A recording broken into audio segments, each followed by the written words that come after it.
اعوذ باللہ من الشیطان الرجیم بسم اللہ الرحمن الرحیم ان اللہ وملائکتہ یصلون علی النبی یا ایہا الذین آمنوا صلوا علیہ وسلموا تسلیما اللہم صلی علی سیدنا ونبینا وشفیعنا ومولانا محمد وعلی آل محمد وبارک وسلم۔ محترم خواتین و حضرات، السلام علیکم۔ پیام صبح کے ساتھ ایک بار پھر حاضر، میں ہوں آپ کا میزبان انیق احمد۔ خواتین و حضرات، روزانہ آپ کی خدمت میں حاضر ہوتے ہیں اور کسی نہ کسی موضوع پر بات کرواتے ہیں اپنے معزز علماء سے۔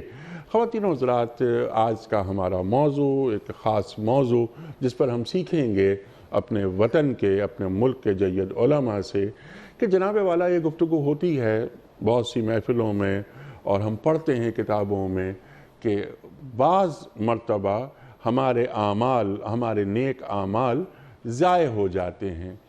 یہ اعمال کے ضائع ہونے کے اسباب کیا ہوتے ہیں؟ اعمال کیوں ضائع ہو جاتے ہیں؟ نیکی کی تعریف کیا ہے؟ نیکی کسے کہتے ہیں؟ قبولیت اعمال کے اسباب کیا ہوتے ہیں؟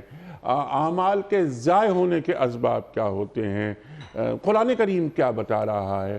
سرکار دو عالم صلی اللہ علیہ وآلہ وسلم کے فرمودات اس بابت کیا ہیں؟ ہفتے اعمال کسے کہتے ہیں؟ خواتین و حضرات، اس موضوع کے حوالے سے تفصیلاً بات کریں گے اپنے معزز علماء سے۔ خواتین و حضرات، کراچی میں تشریف فرما ہیں محترم علامہ رضی جعفر صاحب قبلہ، ایک جانا مانا نام، معروف، مقبول اور محبوب نام ہمارے ملک کا، مفسر قرآن محترم علامہ سید رضی جعفر صاحب قبلہ تشریف فرما ہیں لاہور میں۔ استاد الاساتذہ محترم ڈاکٹر سرفراز احمد آوان صاحب، ڈاکٹر صاحب کی پوری زندگی کتاب و قلم کی خدمت میں گزری اور گزر رہی ہے۔ مفسر قرآن، تفسیر قرآن بالقرآن ڈاکٹر صاحب کا خاصہ، سبحان اللہ وہ کہیں اور سنا کرے کوئی۔ جب بھی ڈاکٹر صاحب تشریف لاتے ہیں ہمارے پاس، جو ہمارے معزز ویورز ہیں، ناظرین، ان کی میلز خوب آتی ہیں ہمارے پاس کہ ڈاکٹر صاحب کو ضرور بلایا کریں، بار بار بلایا کریں۔ اللہ اکبر، کیا تاثیر ہے آپ کی گفتگو میں۔ خواتین و حضرات، تشریف فرما ہیں قاری قرآن محترم قاری حماد اللہ صاحب۔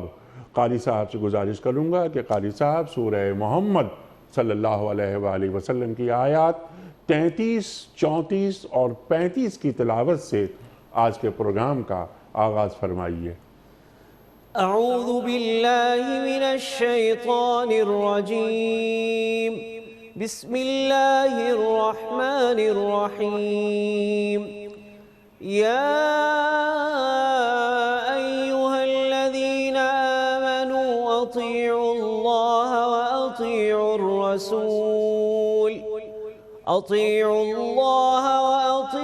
الرسول ولا تبطلوا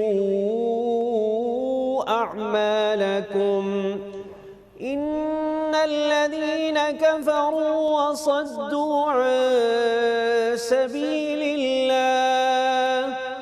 عن سبیل اللہ ثم ماتوا وهم کفار فلن يغفر الله لهم فلا تهنوا وتدعوا إلى السلم وأنتم الأعلون والله معكم ولن يتركم أعمالكم۔ صدق اللہ العظیم۔ سبحان اللہ قاری صاحب، ترجمہ پیش کر رہا ہوں۔ اے لوگو جو ایمان لائے ہو، تم اللہ کی اطاعت کرو اور رسول صلی اللہ علیہ وآلہ وسلم کی اطاعت کرو اور اپنے اعمال کو برباد نہ کر لو۔ کفر کرنے والوں اور راہ خدا سے روکنے والوں اور مرتے دم تک کفر پر جمے رہنے والوں کو تو اللہ ہرگز معاف نہ کرے گا۔ پس تم بودے نہ بنو اور صلح کی درخواست نہ کرو، تم ہی غالب رہنے والے ہو۔ اللہ تمہارے ساتھ ہے اور تمہارے اعمال کو وہ ہرگز ضائع نہیں ہونے دے گا۔ صدق اللہ العظیم۔ خواتین و حضرات، محترم ڈاکٹر سرفراز احمد آوان صاحب کی خدمت میں آج کے پروگرام کے حوالے سے پہلا سوال رکھنے سے قبل کوئز آپ کی خدمت میں کل کے پوچھے گئے سوال کا درست جواب اور آج کا سوال پیش کرتے ہیں۔ کل کا سوال یہ تھا کہ غزوہ خندق میں کفار نے مدینہ منورہ کا محاصرہ کتنے عرصے جاری رکھا؟ درست جواب 1 ماہ۔ آج کا سوال نوٹ فرما لیجئے، قرآن کریم میں لفظ مسجد کتنی مرتبہ آیا ہے؟ 15 مرتبہ، 28 مرتبہ یا 25 مرتبہ؟ جو درست جواب آپ سمجھتے ہوں روانہ فرمائیے۔ ہمارے فون نمبرز ہیں 0092213452709، ہمارا دوسرا فون نمبر ہے 009221343000980، ہمارا ای میل ایڈریس ps@duniatv.tv، ہمارا SMS کا نمبر 3031۔ خواتین و حضرات، آغاز کرتے ہیں محترم ڈاکٹر صاحب سے۔ ڈاکٹر صاحب ارشاد فرمائیے کہ یہ اعمال کے ضائع ہونے کے اسباب قرآن کریم کیا بتا رہا ہے؟ نیک اعمال کسے کہتے ہیں؟ اور نیکی کیا ہم اپنی مرضی سے گھڑ سکتے ہیں یا نیکی بس وہی نیکی ہوگی جو اللہ اور اس کے رسول صلی اللہ علیہ وآلہ وسلم نے ہمیں بتایا؟ ارشاد۔ بسم اللہ الرحمن الرحیم، والصلاة والسلام علی سید الانبیاء والمرسلین وعلی آلہ وصحبہ ومن تبعہم بإحسان الی یوم الدین۔ انیک صاحب، آپ نے سوال میں ہی جواب ذکر کر دیا کہ نیکی وہ ہے جس کو قرآن و سنت کی تصدیق اور تائید حاصل ہو۔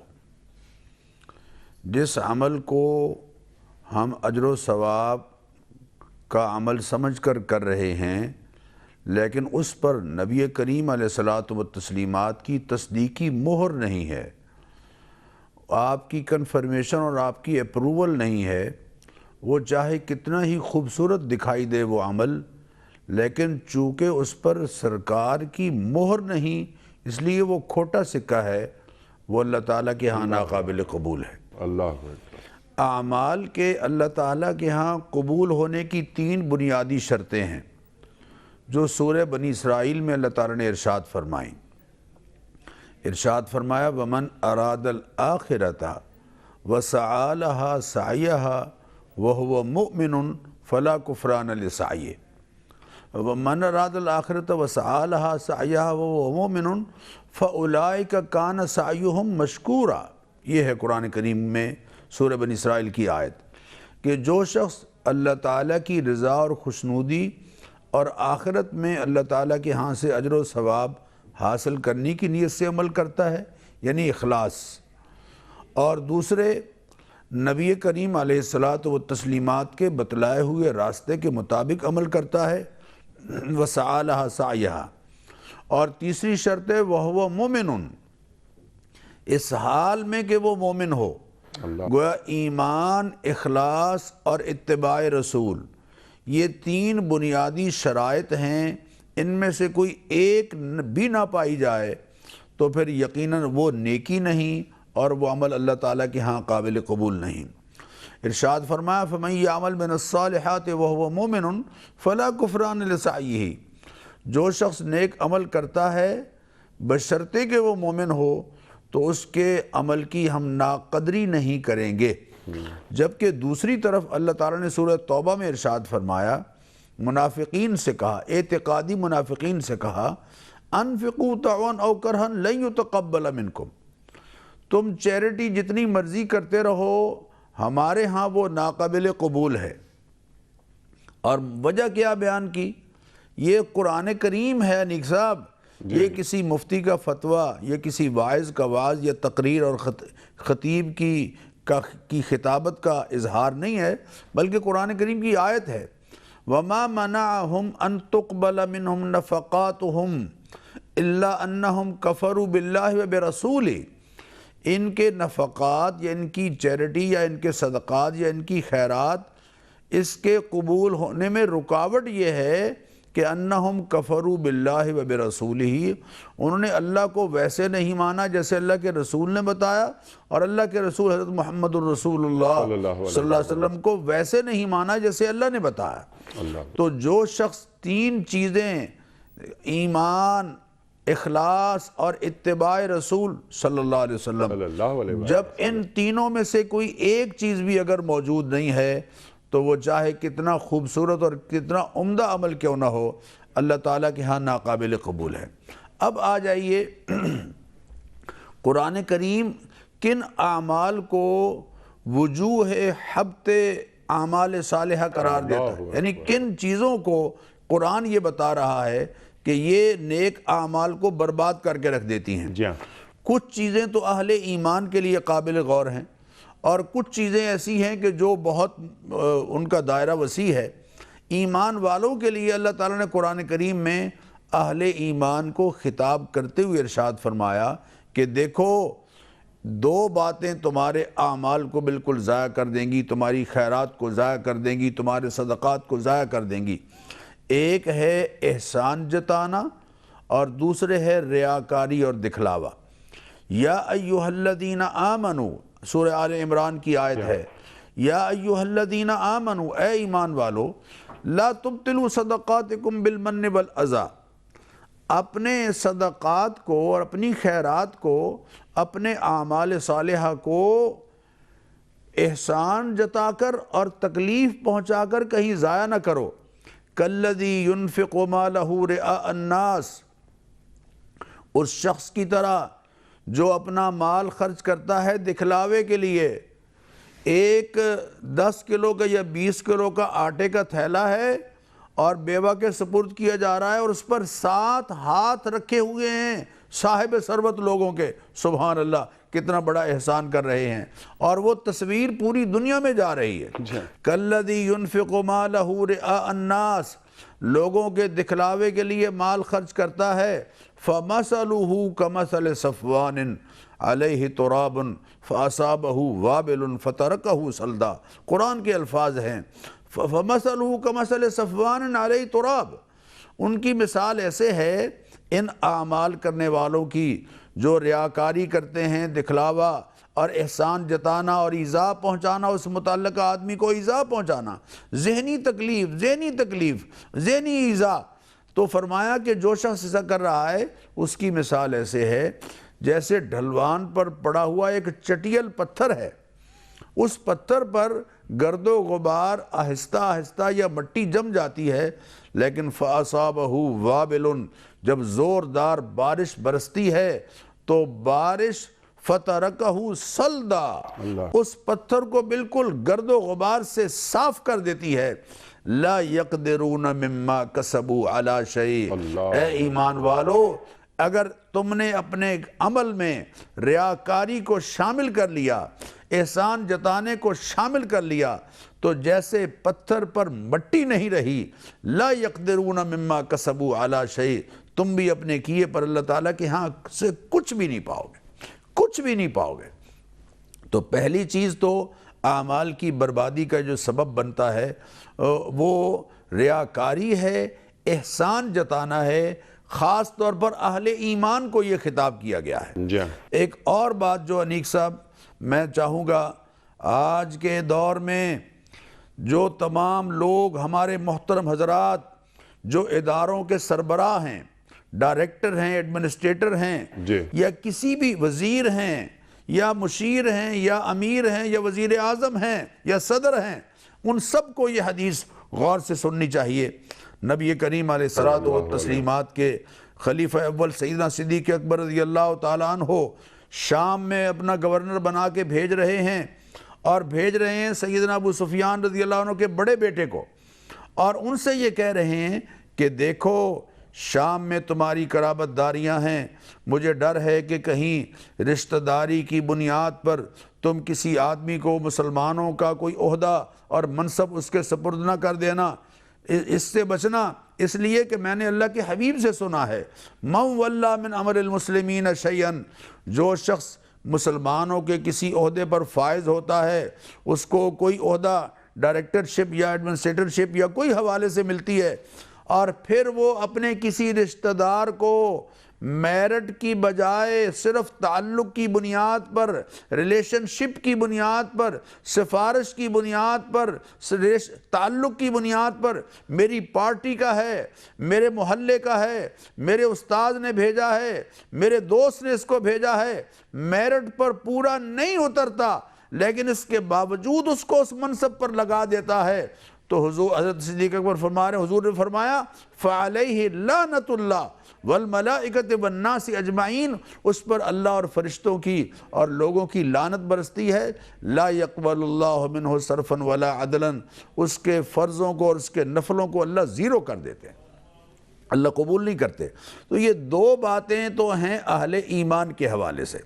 اب آ جائیے تیسری بڑی چیز جو اعمال کی بربادی کا اور اعمال کو بالکل مٹا دینے کا سبب بن رہی ہے، اور قرآن کریم میں جگہ جگہ اللہ نے اس کو بیان کیا ہے، وہ ہے کفر۔ مثل الذین کا جو آیات قاری صاحب نے پڑھی ہیں ان میں بھی اللہ تعالیٰ نے ذکر فرمایا، اور قرآن کریم میں بہت سی آیات ہیں۔ سورہ ابراہیم کی آیت میں پڑھ رہا ہوں، مثل الذین کفروا بربہم، جو کافر ہیں، اعمالہم کرماد، ان کے اعمال راکھ کی طرح ہیں، اشتدت بہ الریح فی یوم عاصف، ایسی راکھ کہ جس کو تیز آندھی والے دن ہوا فضا میں بکھیر کے رکھ دے، لا یقدرون مما کسبوا علی شیء، وہ اپنے کیے پر اللہ تعالیٰ کے ہاں سے کچھ بھی نہیں پائیں گے۔ کفر کی مختلف شکلیں ہیں، مثلا ارتداد ہے، اگر کوئی آدمی اسلام قبول کرنے کے بعد اسلام کے دامن سے الگ ہو جاتا ہے، مرتد ہو جاتا ہے، اس کا ذکر کرتے ہوئے فرمایا وَمَن يَرْتَدَّ مِنْكُمْ عَنْ دِينِهِ فَيَمُتْ وَهُوَ كَافِرٌ فَأُولَئِكَ حَبِطَتْ أَعْمَالُهُم، جو آدمی مرتد ہو جاتا ہے دین سے اور کفر اختیار کر لیتا ہے، فَأُولَئِكَ حَبِطَتْ أَعْمَالُهُم، اس کے اعمال مٹ جاتے ہیں۔ اور تیسری چیز انیک صاحب میں خاص طور پر اس پروگرام میں اپنے سامعین سے عرض کروں گا، ناظرین سے عرض کروں گا کہ خدا را اس آیت پر غور کیجئے۔ اللہ تعالیٰ سورہ ہود میں فرما رہے ہیں اللہ فرما رہے ہیں کہ جو شخص من کان یرید زینت الحیات الدنیا وزینتہا، جو شخص دنیا ہی کو مقصد حیات بنا لیتا ہے اور اسی کے لیے جیتا مرتا ہے، اسی کے لیے اٹھتا بیٹھتا ہے، اسی کے لیے کوششیں کرتا ہے، اسی کے لیے تعلیم حاصل کرتا ہے، دنیا کمانا ہی اس کا مقصد حیات ٹھہر جاتا ہے۔ من کان یرید الحیات الدنیا وزینتہا، اس کی ٹھاٹ باٹ، اس کی شان و شوکت، اس کا روب داب، اس کا عہدہ منصب، اعتقادی طور پر اگر وہ آخرت کو نہیں مانتا اور دنیا ہی کو سب کچھ سمجھ لیتا ہے، اللہ فرماتے ہیں نوفی الیہم اعمالہم فیہا، ہم اس کی کوششوں، اس کی محنتوں، اس کی سٹرگل، اس کے نالج، اس کے ایکسپیرینس کا پورا نتیجہ اس کو دنیا میں دے دیتے ہیں۔ اللہ کسی کی محنت کو ضائع نہیں کرتا، دنیاوی حوالے سے اللہ کافر کی محنت کو بھی ضائع نہیں کرتا۔ یہاں اللہ فرما رہے ہیں نوفی الیہم اعمالہم فیہا، ہم اس کے اعمال کا پورا صلہ اس کو دے دیتے ہیں، وَهُمْ فِيهَا لَا يُبْخَسُونَ، اس میں کسی طرح کی کوئی کمی نہیں چھوڑتے۔ أُولَئِكَ الَّذِينَ لَيْسَ لَهُمْ فِي الْآخِرَةِ إِلَّا النَّارِ، ان کے لیے آخرت میں آگ ہے، وَحَبِطَ مَا صَنَعُوا فِيهَا، جو کچھ انہوں نے کیا وہ سب کا سب مٹ جائے گا۔ قل، اے حبیب آپ ان سے کہہ دیجئے، هَلْ نُنَبِّئُكُمْ بِالْأَخْسَرِينَ أَعْمَالًا، سورہ کہف کی آیت ہے، آخری رکوع، قل هَلْ نُنَبِّئُكُمْ بِالْأَخْسَرِينَ أَعْمَالًا، اے حبیب ہم آپ کو بتائیں نہیں کہ اعمال کے لحاظ سے سب سے زیادہ خسارے میں کون جا رہے ہیں؟ اخسر سپرلیٹیو ڈگری، اس میں تفضیل ہے، سب سے زیادہ خسارے میں کون جا رہے ہیں؟ بالاخسرین اعمالا الذین ضل سعیہم فی الحیات الدنیا وہم یحسبون انہم یحسنون صنعا، وہ تو سمجھتے ہیں کہ ہم اچھا کر رہے ہیں لیکن حقیقتاً وہ اپنے اعمال کو ضائع کر رہے ہیں۔ اولئک الذین کفروا بآیات ربہم ولقائہ، یہ وہ لوگ ہیں جو رب کے حضور پیشی کا انکار کرتے ہیں، رب کی آیات کا انکار کرتے ہیں۔ تو کیا ہے کہ جو کچھ انہوں نے کیا ہے سب فلا نقیم لہم یوم القیامت وزنا، ہم ان کے اعمال کو اس قابل نہیں سمجھیں گے کہ کل قیامت کے دن ان کا وزن ہو۔ وَقَدِمْنَا إِلَى مَا عَمِلُوا مِنْ عَمَلٍ، ہم ان کے اعمال کی طرف توجہ کریں گے، فَجْعَلْنَاهُ حَبَاءً مَنْثُورًا، بکھری ہوئی راکھ کی طرح کر دیں اللہ گے۔ اکبر۔ تو کفر ایک بڑا سبب ہے، اور چند اور اسباب ہیں ان کا پھر ذکر کرتے ہیں۔ انشاءاللہ اس پر گفتگو مزید آگے ہوگی۔ قبولیت اعمال کی شرائط اور ہفتے اعمال، اس کے کون کون سے طریقے ہوتے ہیں۔ بعض اوقات تو شعور بھی نہیں ہوتا اس بات کا کہ ہم یہ عمل کر رہے ہیں، یہ بات ہم کر رہے ہیں، اور اللہ تعالیٰ ہمارے اعمال کو ضائع کر دے گا، ہمیں اس کا ادراک ہی نہیں ہوگا۔ اللہ اکبر۔ اہل ایمان، اس کو ہم اگر رکھیں صرف اہل ایمان تک، کیونکہ وقت بھی بڑا کم ہوتا ہے، عالم کفر ہے، ان کے اعمال کب قبول ہوتے ہیں کب رد ہوتے ہیں، وہ بہت اہم موضوع ہے، لیکن ہم اپنی بات کرتے ہیں۔ ہم دعوے دار ہیں کہ ہم اہل ایمان میں شمار ہے ہمارا۔ نیکی، کون سی نیکی، کس عمل کو نیکی کہا جاتا ہے؟ کیا اچھی بات فرمائی ڈاکٹر صاحب نے کہ اس پر مہر لگی سرکار ہوئی، دو عالم سرکار دو عالم صلی اللہ علیہ وآلہ وسلم کی اگر مہر ہے، تصدیق ثبت ہے، تو وہ نیکی ہے، ورنہ وہ سب کہانیاں ہیں۔ اللہ اکبر۔ بنیادی مضمون، بنیادی جو فلسفہ ہے، حضرت پہلے ارشاد آپ فرما دیجئے۔ ارشاد۔ اعوذ باللہ السمیع العلیم من الشیطان اللعین الرجیم، بسم اللہ الرحمن الرحیم۔ حقیقت یہ ہے کہ بڑی اچھی اور مفصل گفتگو آپ کے سامنے آئی، جی ہاں۔ اور ہمارے محترم ڈاکٹر صاحب نے کئی باتوں کو بالکل واضح کر دیا، اخلاص، ایمان اور جی ہاں۔ اتباع رسول۔ اسی کے ساتھ سورہ حجرات میں ایک اور بات بھی کہی گئی کہ سرکار دو عالم کا ادب بھی اس قدر ناگزیر ہے کہ اس میں کمی ہو تو عمل ضائع ہو جائے۔ اللہ اکبر، اللہ اکبر۔ جیسا کہ ہم اس سورہ کے اندر پڑھتے ہیں بار بار جی۔ کہ دیکھو لا ترفعوا اصواتکم فوق صوت النبی، خبردار اپنی آواز کو حضور کی آواز سے بلند مت کرنا، اللہ ورنہ تمہارے اعمال حبط ہو جائیں گے۔ اچھا، اب یہ اور آیت تمہیں خبر بھی نہیں ہوگی۔ تمہیں خبر بھی نہیں ہے۔ اللہ اکبر، اللہ اکبر۔ یہ آیت ظاہر قرآن کی ہر آیت قیامت تک کے لیے ہے۔ اس وقت کے انسانوں کے لیے ممکن تھا کہ پیغمبر کی آواز سے ظاہراً اپنی آواز بلند کریں، لیکن اب حضور جو ہے اس وقت سامنے نہیں ہے، لیکن حکم برقرار ہے۔ جی۔ ہم اپنی کوئی بات سرکار کے ارشادات سے اوپر نہیں قرار دے سکتے۔ جو بات کریں پہلے یہ سوچیں کہ کیا سرکار دو عالم کی تائید میرے اس بات کو ہوگی یا نہیں ہوگی۔ آیت جو ہم نے شروع میں پڑھی، اللہ کی اطاعت کرو، رسول کی اطاعت کرو، ورنہ تمہارا عمل حبط ہو جائے گا۔ اس کا مطلب کیا ہے کہ حبط اعمال میں کفر ہی ہے، ریاکاری ہی ہے، حضور کے شان کے خلاف کوئی بات کرنا بھی شامل ہے، اور اطاعت خدا و رسول سے ہٹ جانا بھی حبط اعمال کا باعث ہو سکتا ہے۔ تو اس لیے انسان ضرور اس حقیقت کو پیش نظر رکھے کہ یہ جو سورہ حجرات میں ادب سکھایا گیا ہے، یہ ہماری پوری زندگی میں نافذ ہے۔ جی ہاں۔ مسلمان کلمہ تو پڑھ لیتا ہے، لا الہ الا اللہ محمد رسول اللہ، اس نے کہا، اور ایک دائرہ ہے اس کے اندر آ گیا، اللہ علیہ وآلہ۔ لیکن اب منزل آتی ہے، یا ایھا الذین آمنوا آمنوا باللہ ورسولہ، اللہ اکبر۔ اے ایمان والو ایمان لاؤ۔ یہ کیا مطلب ایمان والو ایمان لاؤ؟ اس کا مطلب کیا ہے؟ ایک وسیع دائرے میں تم آ گئے کلمہ پڑھنے کی بنا پر۔ اب کب راسخ ہوگا دل میں؟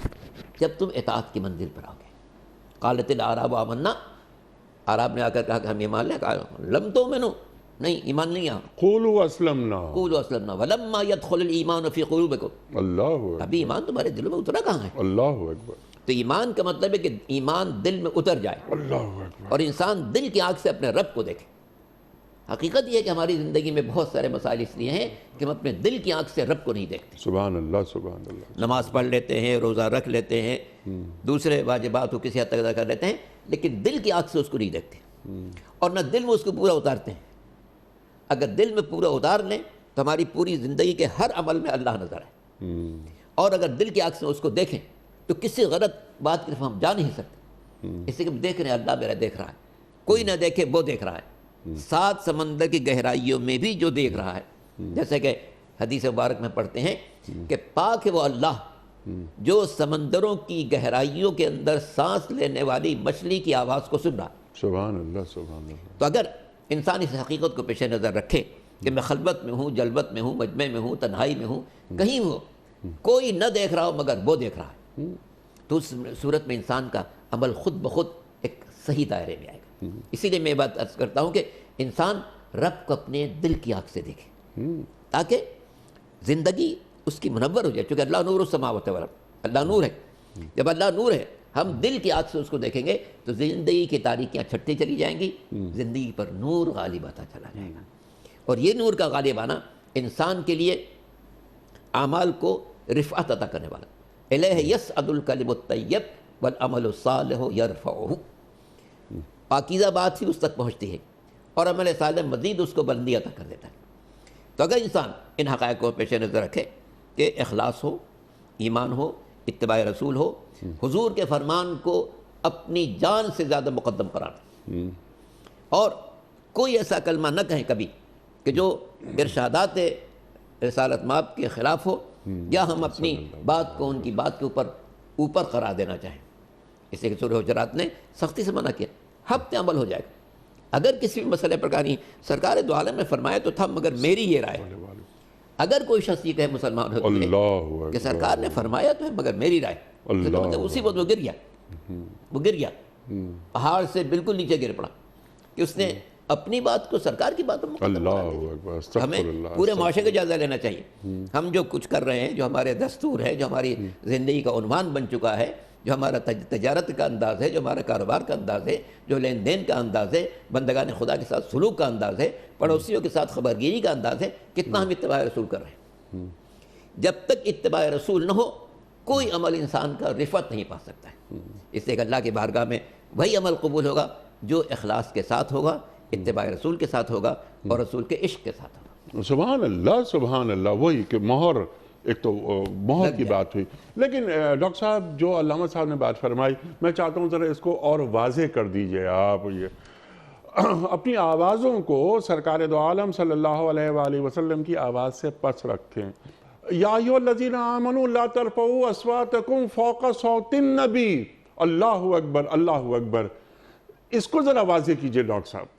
جی، اللہ تعالیٰ آپ کو جزائے خیر دے کہ یہ سورہ حجرات کی جو ابتدائی آیات ہیں، یہ محبوب کریم علیہ الصلوۃ والتسلیمات کے آداب ہمیں سکھا رہی ہیں۔ اللہ اکبر، اللہ۔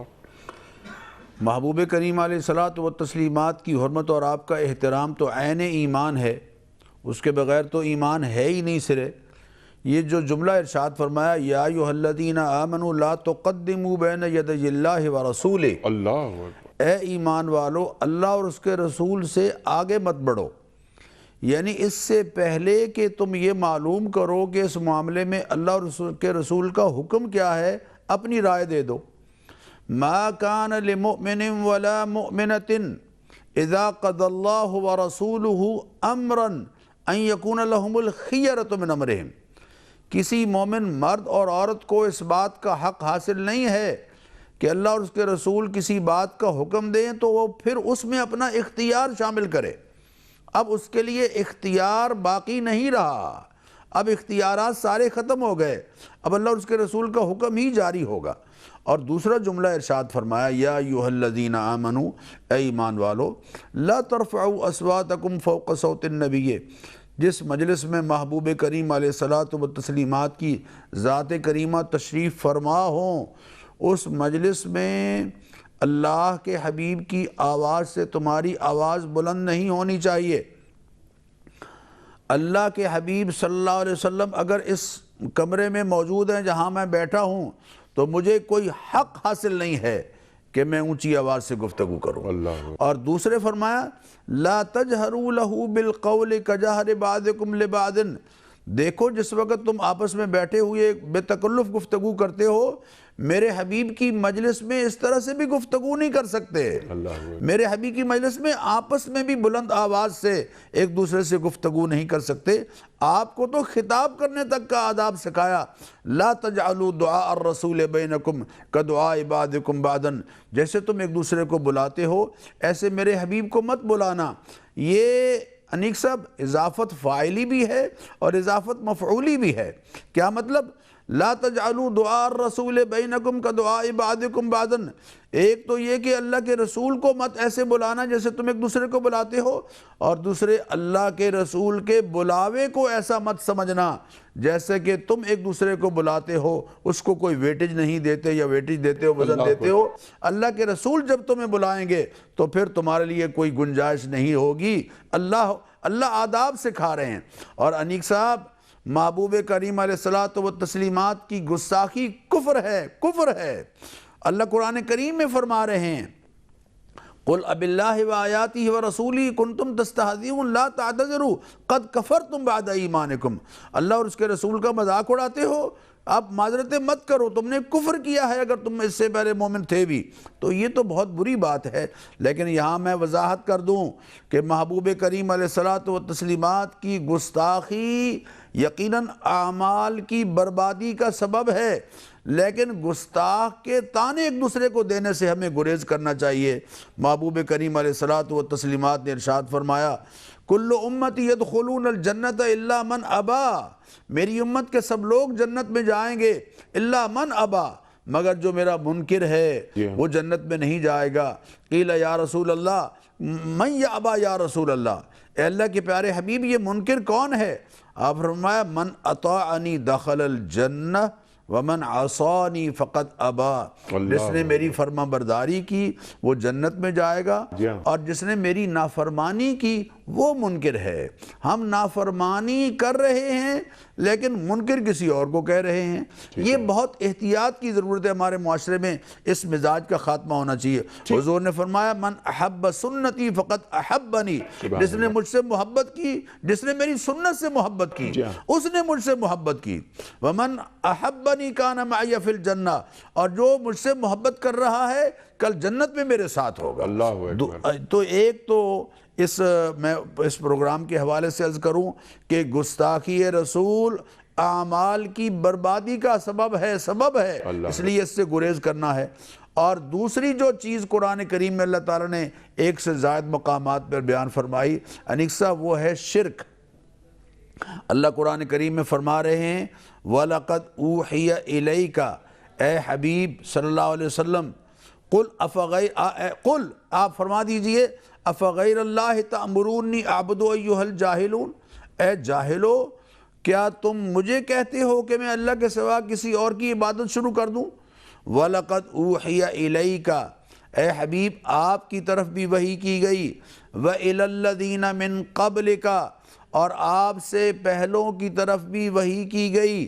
اور جملہ غور کیجئے ذرا، لَإِنْ أَشْرَكْتَ، کہ اے قرآن کے مخاطب، قیامت تک آنے والے انسان، لَإِنْ أَشْرَكْتَ لَيَحْبَطَنَّ عَمَلُكَ، اگر تو نے شرک کیا تیرے سارے کے سارے عمل مٹ جائیں گے۔ بالفرض اگر کسی نے شرک کیا اعمال مٹ جائیں گے۔ وَلَتَكُونَنَّ مِنَ الْخَاسِرِينَ، اور تو بہت خسارہ پانے والوں میں سے ہو جائے گا۔ بَلِ اللَّهَ فَاعْبُدْ، اللہ ہی کی عبادت کر، وَكُمْ مِنَ الشَّاكِرِينَ، اور اس کا شکر گزار بن جا۔ تو اس لیے شرک سے بھی اپنے آپ کو بچنا ہے، شرک اکبر سے بھی، شرک اصغر سے بھی۔ سبحان اللہ، شرک اکبر سے بھی، شرک اصغر سے بھی۔ اب ایک مسلمان کلمہ گو ہے، وہ یقیناً شرک کا مرتکب نہیں ہو سکتا، لیکن اس کے باوجود اس بات کا امکان موجود ہے کہ اس کے اعمال حبط ہو جائیں۔ تو شرک ہم کبھی کسی بت کو نہیں پوچھ سکتے، کوئی بھی مسلمان وہ باعمل ہو یا بے عمل ہو، اس سے ہٹ کر یعنی مسلمان ناقص العمل تو ہو سکتا ہے، ناقص الایمان نہیں ہو سکتا۔ ایک بات تو یہ طے ہے۔ چند باتیں علامہ صاحب یہ آپ ہمیں تعلیم کر دیجئے کہ کن کاموں سے ہمیں فوری طور پر گریز کرنا ہے۔ ہمارے علم میں نہیں وہ بات، وہ کام، ہم اس سے کر گزرتے ہیں ہم اسے، اور پھر وہ ہمارے نیک اعمال ضائع ہونے کا احتمال باقی ہو جاتا ہے۔ میں عرض کروں کہ شرک اکبر جی اور شرک اصغر، جی شرک اکبر تو مسلمان نہیں کرتے ہیں کہ بتوں کے آگے جا کے سجدہ کریں، ٹھیک ہے، لیکن شرک اصغر میں مسلسل مبتلا ہوتے ہیں۔ ٹھیک، ریاکاری شرک اصغر ہے۔ جی ہاں، ریاکاری، بالکل میں مسجد میں گیا، دیکھا مسجد خالی ہے، میں نے کہا چلو کچھ نمازیں پڑھ لیں۔ ٹھیک ہے، جلدی جلدی نماز پڑھنا شروع کی، فٹافٹ بسم اللہ الرحمن الرحیم الحمدللہ رب العالمین۔ اتنی دیر میں کچھ لوگ آنا شروع ہوئے، اب میں نے محسوس کیا اچھا مسجد میں آنا شروع گئے. اب میں نے اپنی نماز میں احتیاط شروع کر دی. بسم اللہ الرحمن الرحیم الحمد للہ رب العالمین. غور کیجئے، پبلک کے آنے سے پہلے میں جو نماز پڑھ رہا تھا وہ شکلاً بدنما تھی، ٹھیک، بہت جلدی والی چل رہی تھی. پبلک کے آنے کے بعد جو میں نماز پڑھ رہا ہوں وہ شکلاً خوش نما ہے. لیکن حتمی بات یہ ہے کہ پبلک سے آنے سے پہلے جو نماز میں پڑھ رہا تھا ہو سکتا ہے یہ قبول ہو جائے، مگر پبلک کے آنے کے بعد جو میں نے پڑھی ہے یہ نہ صرف یہ کہ قبول نہیں ہوگی بلکہ اس پر میری سزا ہوگی. جی، ریاکاری کی وجہ سے. کیوں؟ اس لیے کہ جو 2 رکعت نماز اللہ کے لیے پڑھنی چاہیے تھی وہ تو بندوں کے لیے پڑھ رہا ہے. اللہ اکبر. تو چونکہ ہماری پوری زندگی میں شرک اصغر بہت زیادہ ہے، ٹھیک، اسی لیے بخاری میں بھی یہ روایت موجود ہے کہ سرکار دو عالم نے بہت سے لوگوں کو مخاطب کر کے کہا کہ تمہارے دل کے اندر شرک یوں چل رہا ہے جیسے چوٹی چلتی ہے. جی. تو اس لیے ضروری ہے ہم اپنے تمام کاموں میں یہ جو نمائش نام و نمود کہ جناب کسی خیراتی ادارے میں ایک چیک دینے جا رہے ہیں، جناب وہ صدر صاحب کو بلا لیجئے، جناب سیکریٹری صاحب کو بلا لیجئے، خزانچی صاحب کو بلائیے، فوٹوگرافر کو بلا لیجئے، یہ چیک دے رہے ہیں. آپ اس کیا حاصل کر رہے ہیں؟ 1 پیسے کی قیمت نہیں ہے، چاہے 1 کروڑ کا چیک ہے مگر 1 پیسے کی قیمت نہیں ہے اگر آپ نے بندگان خدا کو دکھانے کے لیے کیا. نماز 100 رکعت پڑھیں لیکن اس لیے کہ لوگ کہیں جناب واہ واہ واہ کتنے عبادت گزار انسان ہے، تو اس کی کوئی قیمت نہیں ہے. نہ صرف کہ کوئی قیمت نہیں ہے بلکہ یہ نماز باطل ہے اور اس نماز پر مجھے سزا ہوگی. تو تمام عبادتوں میں خاص طور سے نیک کاموں کے سلسلے میں بھی اور عبادت کے سلسلے میں، نیک کام میں اگر ریاکاری آ جائے تو سونا مٹی ہو جاتے ہیں، ہزاروں کی رقم ہو کچھ نہیں اس کا حاصل. عبادت میں اگر ریاکاری آ جائے تو یہ زہر ہے جو اس عبادت کو باطل کر دے گی. اس لیے انسان لازماً یہ پیش نظر رکھے کہ میں جو کار خیر انجام دے رہا ہوں، کسی غریب کی مدد کر رہا ہوں، کسی یتیم کے سر پر ہاتھ رکھ رہا ہوں، کسی بیوہ کی مدد کر رہا ہوں، کسی پڑوسی کی خبرگیری کر رہا ہوں، بندگان خدا میں کسی محتاج کے ہاتھ میں کچھ چیز رکھ رہا ہوں، اس میں اخلاص کتنا ہے، ریاکاری کتنی ہے. کہیں بھی اگر تھوڑی سی ریاکاری آئے گی تو انسان کو شرک کی سرحدوں میں داخل کرتے رہے گی. ٹھیک. اسی لیے قرآن مجید میں ایک اور مقام پر کہا گیا کہ عبادت کرو، مشرک مت بنو. جی ہاں. وَلَا تَكُونُوا مِنَ الْمُشْرِكِينَ. اس کا مطلب یہ ہے کہ عبادت کے بارے میں بھی انسان کو ڈرتے رہنا چاہیے کہ کہیں اس میری عبادت میں کوئی ایسا پہلو نہ شامل ہو جائے کہ میں شرک اصغر میں داخل ہو جاؤں. یقیناً میں اللہ کی مسجد میں آیا ہوں، اللہ کی نماز پڑھ رہا ہوں، یہاں کوئی بت نہیں جس کے میں آگے سجدہ کروں، شرک اکبر کا مقتدی ہوں، لیکن کوئی ایسا کام میری عمل میں شامل نہ ہو جائے کہ میں شرک اصغر کی بنا پر اس آیت کی زد میں آ جاؤ جس سے کہا گیا کہ اللہ کی عبادت کرو اور مشرک مت بنو. ٹھیک ہے. اچھا علامہ صاحب، جو اقبال کا ایک شعر یاد آتا ہے یقین کہ بتوں سے تجھ کو امیدیں، خدا سے نو امیدی. مجھے بتا دو صحیح اور کافری کیا ہے. اللہ اکبر. تمہاری پوری زندگی میں یہ ہے. میرے معاشرے کو دیکھیں، حکمرانوں کو دیکھیں، تو ہم تمام طبقات میں یہ ہم نے شروع سے اپنا قبلہ جو ہے وہ کافروں کو قرار دے دیا. اللہ پر اعتماد کے بجائے اہل کفر سے ہماری بہت زیادہ امیدیں وابستہ ہیں، انہی سے ہمارے تعلقات وابستہ ہیں. ہم سمجھتے ہیں کہ ہمارا انداتا وہی ہے، جو حقیقی انداتا ہے اس کو چھوڑ کر جو جعلی انداتا ہیں ان کے آگے ہم سر جھکاتے ہیں. اس کی بنا پر ہم گزشتہ 70 برس سے خاری کا شکار ہیں. نہ دین میں ہم آگے بڑھ رہے ہیں نہ دنیا میں آگے بڑھ رہے ہیں. اللہ اکبر، اللہ اکبر، اللہ اکبر. ڈاکٹر صاحب جو بات فرمائی علامہ صاحب نے، اسی بات کو ذرا سا میں آگے بڑھاتا ہوں، بلکہ وقت بھی اب مکمل ہو رہا ہے. آپ کنکلوڈ بھی فرما دیجئے. اور یہ بات جو فرمائی علامہ صاحب نے، بعض تو ہوتے ہیں انفرادی اعمال، بعض ہوتے ہیں اجتماعی اعمال، اور بعض اعمال ہیں جو قوموں کے اعمال، جو قوموں کو عروج اور زوال سے آشنا کرتے ہیں. یہ ظاہر ہے آپ سے زیادہ کون جان سکتا ہے. آپ یہ فرمائیے کہ یہ جو قوموں کی بھی بدعمالیاں ہوتی ہیں، اور پھر دوبارہ میں وہ شعر پڑھوں گا اقبال کا کہ بتوں سے تجھ کو امیدیں، خدا سے نو امیدی. مجھے بتا تو صحیح کافری کیا ہے. تو کیا اگر ہم اللہ تعالیٰ کی طرف جو شرک کی آپ بات فرما رہے تھے، اپنا رخ میں کسی اور جانب کر لوں، کسی اور بت کی جانب کر لوں اور اس کے سامنے ہاتھ پھیلا دوں، تو کیا یہ قوموں کے عروج و زوال کے تعلق سے اس کی بھی کوئی اثر پذیری ہے؟ ارشاد. انیک صاحب، جو پتھر کے اور لوہے کے اور چاندی کے بت ہیں ان کا تو ہم رد کر رہے ہیں جی، لیکن جو IMF کی صورت میں اور ورلڈ بینک کی صورت میں جو بت کھڑے کر دیے گئے ہیں ان کا ہمیں احساس کرنا چاہیے. جو قوت ہمارے دینی احکام کے اجراء میں رکاوٹ بن رہی ہے، اور جو قوت اور طاقت ہمیں اللہ اور اس کے رسول کی تعلیمات سے انحراف پر مجبور کر رہی ہے، اور اس کا سبب رزق ہے، دولت ہے، سرمایہ ہے، قرض کا حصول ہے، تو وہ تو ارباب من دون اللہ ہیں۔ ان کو ماننا تو یہی آج زندہ شرک یہی ہے، یعنی زندہ جو ارباب ہیں ان کو ہم نہیں مان رہے۔ اور پھر قرآن کریم میں اللہ تعالیٰ نے ان کو ارباب من دون اللہ کہا ہے۔ اس لیے میں آپ سے عرض کروں کہ جن قوموں نے اللہ کی دی ہوئی آزادی کی نعمتوں کی ناقدری کی، اور اللہ تعالیٰ کی دی ہوئی نعمتوں کو انہوں نے اس طرح سے ضائع کیا کہ ان کو قدر کی نگاہ سے نہیں دیکھا، تو پھر وہ قومیں اللہ کی نظر سے گر گئیں۔ اس میں بڑی قوم بنی اسرائیل کی قوم ہمارے لیے مثال ہے۔ قرآن کریم میں اللہ تعالیٰ نے جگہ جگہ اس کا تذکرہ کیا کہ اللہ تعالیٰ نے اتنی نعمتیں عطا فرمائیں کہ وَإِنِّي فَضَّلْتُكُمْ عَلَى الْعَالَمِينَ، میں نے تمہیں سارے جہاں اس دور کا جتنا زمانے کے لوگ موجود تھے ان سب پر تمہیں فضیلت عطا فرمائی۔ وَأَتْمَمْتُ عَلَيْكُمْ نعمتی، اپنی نعمتیں تم پر تمام کر دیں۔ لیکن جب اس قوم نے اللہ کی نعمتوں کی ناقدری کی، آزادی کی ناقدری کی، اللہ کی دی ہوئی نعمتوں ایمان کی ناقدری کی، اور تمام چیزوں کی ناقدری کی، اور اللہ کے فیصلوں کے سامنے یہ کہنے لگے کہ حضرت موسیٰ علیہ السلام کو کہ اجعل لنا الہا کما لہم آلہہ، ہمارے لیے بھی ایسا کوئی الہ بنا دیجئے جیسے ان کا ایک الہ، ان کے بہت سارے الہ ہیں، یہاں تک اتر آئے۔ تو پھر اللہ تعالیٰ کی نعمتوں سے وہ لوگ ہے۔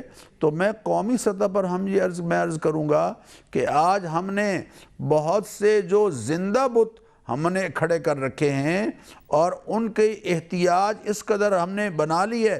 فرعون نے یہ کہا تھا کہ میں تمہارا ربکم الاعلیٰ ہوں، اور ربکم الاعلیٰ کا مطلب یہ نہیں کہ میں تمہارا کریٹر ہوں، پیدا کرنے والا ہوں، مطلب یہ تھا کہ تمہارا رزق کا کنٹرول میرے ہاتھ میں ہے، تمہارے لیے جو کچھ نعمتیں میسر آ رہی ہیں وہ میرے تھرو تم تک میسر آ رہی ہیں۔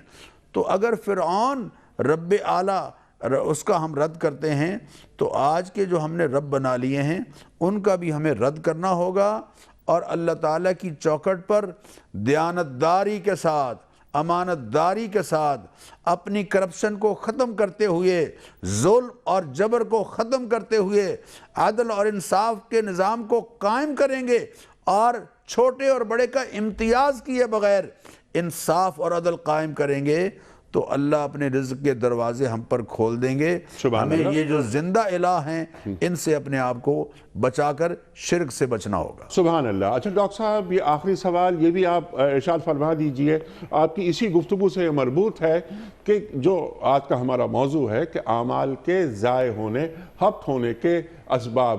تو جب ہم جس طرح کہ آپ نے بات فرمائی کہ ہم جو آج کے جو جدید بت ہیں ان کے آگے سربسجود ہو جاتے ہیں، تو ہمارے جو اجتماعی اور قومی اعمال ہوتے ہیں کیا انہیں بھی وہ سب ضائع ہو جاتے ہیں؟ بھئی ان سے برکت اٹھ جاتی ہے نا۔ انیک صاحب، وہ اعمال اس لیے ضائع ہو رہے ہیں کہ ہماری محنت نتیجہ خیز نہیں ہو رہی، جی ہاں، ہماری اسٹرگل وہ ہے اس کا کوئی نتیجہ نہیں نکل رہا۔ ہم اپنے ہاں جو کچھ بھی کر رہے ہیں وہ نتیجہ خیز اس لیے نہیں ہوتا کہ ہم قرض لیتے ہیں جب، تو اس کے ساتھ ساتھ جو قرض دینے والوں کی شرائط ہیں وہ اس قدر ہوتی ہیں، اور ان کے فنڈز کو استعمال کرنے کے لیے جو اپنے افراد بھیج جاتے ہیں وہ ساری دولت تو واپس سمیٹ کے لے جاتے ہیں۔ اس لیے اپنے اعمال کی بربادی سے، اور اپنی محنت اور اپنی کوشش، اور یہ جو ہم کہہ رہے ہیں اور کوششیں کر رہے ہیں کہ ہم اپنے نظام کو بہتر کریں گے اور اپنی معاشرتی اور اپنے معاشی نظام کو بہتر کرنا چاہتے ہیں، تو اس کی بہتری کے لیے ہمیں شرک سے نکل کر ہمیں وحدت پر آنا ہوگا، اور اللہ تعالیٰ کی ذات عالی کی چوکھٹ پر آنا ہوگا، اور توکل اور اللہ کی ذات عالی پر بھروسہ کرنا ہوگا، اور اپنے جو وسائل اللہ نے دے رکھے ہیں ان کو سامنے لانا ہوگا، وسائل کو بھرپور طور پر اختیار کرنا ہوگا، تو ہم یقیناً الحمدللہ اس لحاظ سے اس شرک سے بھی بچ سکتے ہیں۔ سبحان اللہ۔ اور پاکستان، یہ اسلامی جمہوریہ پاکستان، یہاں ریاست مدینہ کی ایک جھلک نظر آ سکتی ہے۔ جو آج کہا جا رہا ہے، بڑے بڑے دعوے ہیں، لیکن ختم کرتے ہیں اگر پروگرام۔ اپنے قوت بازو پر اعتماد کریں اور اللہ پر توکل کریں، تب ہو سکتا ہے۔ اللہ اکبر، اللہ اکبر۔ قوت بازو پر بھروسہ اور اللہ پر توکل، اپنا رخ اللہ کی طرف بالکل سیدھا رکھیں۔ دل میں اتارے اللہ کو، جی، اور اللہ پر وہ توکل جو آپ نے بات فرمائی، توکل کا اللہ کو وکیل کر لینا، تو اللہ کو وکیل کر لیا تو پھر کیا غم، کیا پریشانی۔ لیکن پھر وہی بات کہ بتوں سے تجھ کو امیدیں، خدا سے نو امیدی، مجھے بتا تو صحیح اور کافری کیا ہے۔ اللہ اکبر۔ میں آپ کا بڑا ممنون علامہ صاحب، ڈاکٹر صاحب آپ کا بڑا ممنون، تشریف لائے آپ، اور ہمیشہ کی طرح آپ دونوں حضرات سے ہم نے آج بھی بہت سیکھا۔ قاری صاحب آپ کا بڑا ممنون، اللہ آپ کو جزا دے۔ وقت مکمل ہوا ہمارے آج کے پروگرام کا۔ خواتین و حضرات کی اتنی اہم گفتگو، اللہ اکبر، ہمیں احتیاط کرنی چاہیے انفرادی حیثیت میں رہتے ہوئے بھی، اور پھر جو قوموں کی بات کی، عروج کیسے ملے گا ہمیں تو اللہ پر وہی توکل اور مکمل بھروسہ رکھنا چاہیے۔ اللہ ہمیں عروج سے ہمکنار کرے گا انشاءاللہ۔ کوئز کل کا سوال یہ تھا کہ غزوہ خندق میں کفار نے مدینہ منورہ کا محاصرہ کتنے عرصے جاری رکھا؟ درست جواب 1 ماہ۔ آج کا سوال نوٹ فرما لیجئے۔ قرآن کریم میں لفظ مسجد کتنی مرتبہ آیا ہے؟ 15 مرتبہ، 28 مرتبہ یا 25 مرتبہ؟ جو درست جواب آپ سمجھتے ہوں روانہ فرمائیے۔ ہمارے فون نمبرز ہیں 00922 345 27009۔ ہمارا دوسرا فون نمبر ہے 00922 343 00980۔ ہمارا ای میل ایڈریس ps@dunyatv.tv۔ ہمارا SMS کا نمبر 3031، اور خواتین و حضرات ہمارا واٹس ایپ کا نمبر ہے 0092 321 825 0194۔ حضرت ایک پرچی آپ نکال کر اعلان فرمائیے گا کہ آج کے ونر کون ہیں؟ واہ جناب، آج کی ونر ہے ام ایمن صاحبہ فیصل آباد سے۔ ام ایمن صاحبہ فیصل آباد سے، یہ ایک ریگولر ویور ہیں ہماری، اور کئی مرتبہ ان کا نام انعام یافتگان میں شامل ہو چکا ہے۔ بہرحال ام ایمن صاحبہ، ان کے ساتھ اور بھی بہت سے لوگ ہیں، ان کے نام بلکہ اب یاد ہو گئے ہیں، اتنے ان کے، یعنی روزانہ کی بنیاد پر ان کا درست جواب آتا ہے اور شامل ہو جاتا ہے اس میں۔ خواتین و حضرات، بقیہ مکمل ہوا ہمارے آج کے پروگرام کا۔ ام ایمن صاحبہ کو بہت مبارک، ان کے گھر دینی کتب پر مشتمل یہ گفٹ ہیمپر روانہ کیا جا رہا ہے۔ اختتام ہوتا ہے پیام صبح کا روزانہ ایک قول پر، اور وہ قول ہوتا ہے صاحب نہج البلاغہ امیر المومنین حضرت علی مرتضیٰ کرم اللہ وجہہ کا۔ آپ فرماتے ہیں کہ بخیل دنیا میں فقیروں کی سی زندگی بسر کرے گا، اور عاقبت میں امیروں کا حساب بھگتے گا۔ بخیل دنیا میں فقیروں کی سی زندگی بسر کرے گا، اور عاقبت میں امیروں کا حساب بھگتے گا۔ اللہ اکبر، اللہ اکبر۔ اپنے میزبان انیق احمد کو کل تک کے لیے اجازت، خدا حافظ۔